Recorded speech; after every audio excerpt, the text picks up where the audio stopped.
জমিদার বাড়িতে চলছে ঘরে বাইরের শুটিং। ক্যামেরায় সময়কে বাঁধছেন সত্যজিৎ রায়। পূর্ব বর্ধমানে সিংহরায় জমিদার বাড়ির আনাচে কানাচে ঘরে বাইরের স্মৃতি।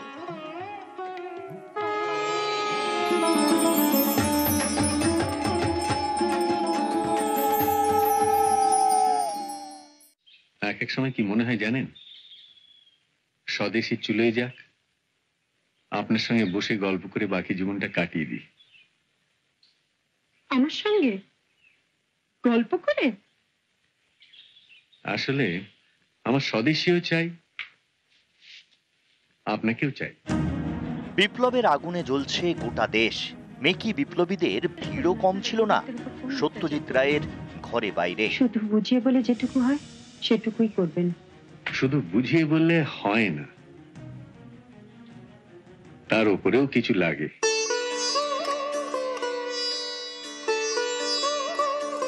বর্ধমানের সিংহরায় জমিদার বাড়ি, এই বাড়িতেই ঘরে বাইরের ছবির শুটিং করেন সত্যজিৎ রায়।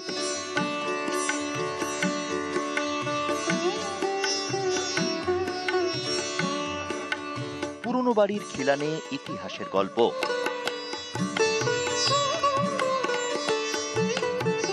স্বয়ং বিদ্যাসাগর এ বাড়ির পুজোয় আসতেন।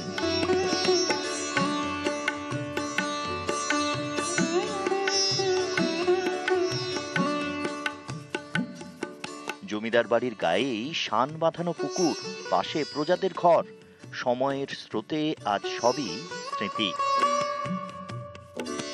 300 থেকে মিনিমাম 350 বছর আগে জমিদাররা এখানে থাকতো, এবং ওরা যেখানেই থাকুক ওদের ফ্যামিলির লোকেরা, সিংহরায় ফ্যামিলিরা এই পুজোটা এসে পালন করে। এই পুজোর আর একটা বৈশিষ্ট্য হচ্ছে, এদের আগে এটা ছাগল বলি দেওয়া হতো, কিন্তু পরবর্তীকালে সেইটাকে ওরা পরিবর্তন করে ছাঁচি কুমড়ো দিয়ে বলি দেয়।